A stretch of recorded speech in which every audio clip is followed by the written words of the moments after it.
Bonjour, je suis Éole, le dieu du vent. Retrouvons-nous aujourd'hui dans cette vidéo pour réviser ta leçon sur les énergies. Que le vent te pousse favorablement vers ton évaluation. Bon vent à toi!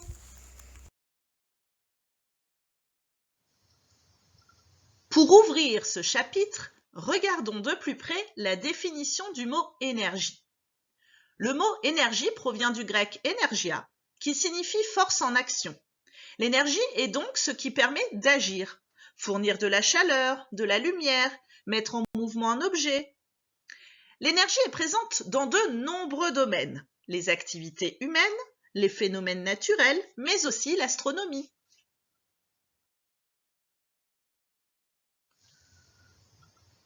Observons les différentes sources d'énergie. Il en existe de deux types. Tout d'abord, les sources d'énergie renouvelables, qui existeront suffisamment longtemps à l'échelle du temps humain. Citons donc le soleil, le vent, l'eau, les aliments et le bois. Deuxième type de source d'énergie, les énergies non renouvelables, appelées aussi énergies fossiles. Ce sont des énergies épuisables qui ne peuvent se régénérer. Citons donc le gaz, le pétrole, le charbon et l'uranium, qui est plus précisément une énergie fissile.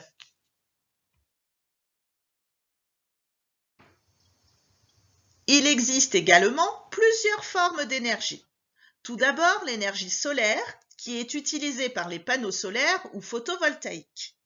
Ensuite, l'énergie éolienne, qui utilise la force du vent pour faire tourner les trois pales de ces gigantesques éoliennes. Puis l'énergie hydraulique, utilisée par les barrages hydroélectriques.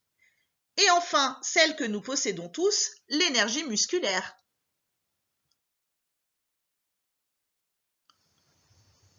Mais attends voir un peu, il existe encore d'autres formes d'énergie.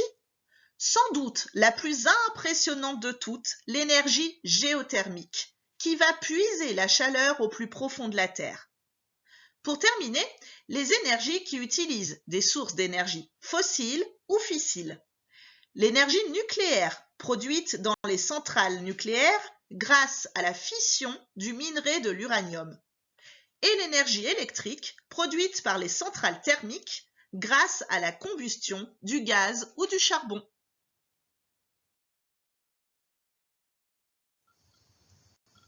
Regardons à présent les différentes utilisations de l'énergie.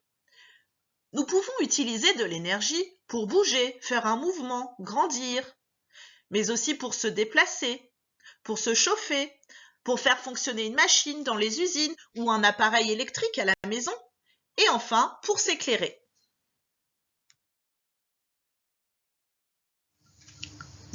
Regardons de plus près nos besoins en énergie. En France, ce sont l'habitat, les commerces et les bureaux qui consomment le plus d'électricité, suivis par les transports, l'industrie et enfin l'agriculture. Qu'en est-il de l'énergie dans les habitations? Eh bien, c'est le chauffage qui consomme le plus d'énergie. En été, bien évidemment, il y aura moins de consommation de chauffage et d'éclairage, mais plus de consommation au niveau de la ventilation. Voici les 6 éco-gestes auxquels tu dois penser au quotidien.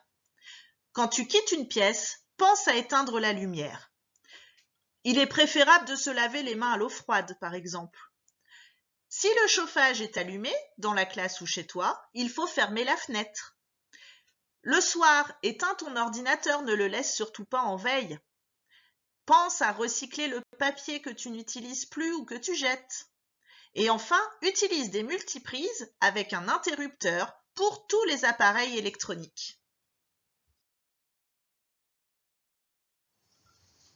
Voici quelques conseils pour économiser de l'énergie au quotidien.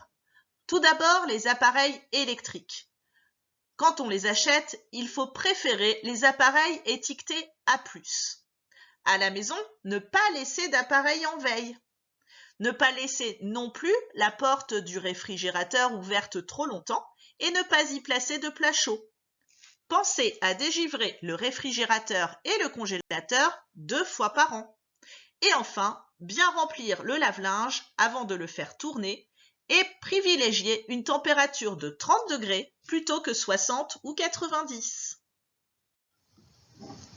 En ce qui concerne l'éclairage, éteindre la lumière quand on quitte une pièce. Pensez à dépoussiérer régulièrement les ampoules pour qu'elles donnent plus de luminosité. Et enfin, préférez la lumière du jour plutôt que l'éclairage artificiel quand cela est possible. C'est beaucoup plus agréable, mais aussi beaucoup plus économique. En ce qui concerne le chauffage, fermez les rideaux et les volets la nuit pour isoler du froid. Mettre un pull plutôt d'augmenter le chauffage. À la cuisine, mettre un couvercle sur les casseroles. Choisir un feu de la même taille que la casserole utilisée. Et enfin, préférer les plaques à induction moins gourmandes en énergie. En ce qui concerne l'eau chaude, prendre des douches plutôt que des bains et utiliser un mitigeur pour régler immédiatement l'eau à la température désirée. Enfin, pour les achats, faire le tri sélectif pour favoriser le recyclage et surtout choisir des fruits et des légumes de saison et produits dans la région. Pour terminer cette leçon sur les énergies, quelques magnifiques photographies de Yann Arthus Bertrand qui nous font ouvrir l'œil sur l'enjeu des énergies pour les futures générations. Tout a commencé avec le soleil. En 1 heure, le rayonnement du soleil fournit à la Terre plus d'énergie que l'humanité n'en consomme en 1 année. L'essor des énergies renouvelables. Les agrocarburants représentent environ 1% du marché mondial des carburants liquides.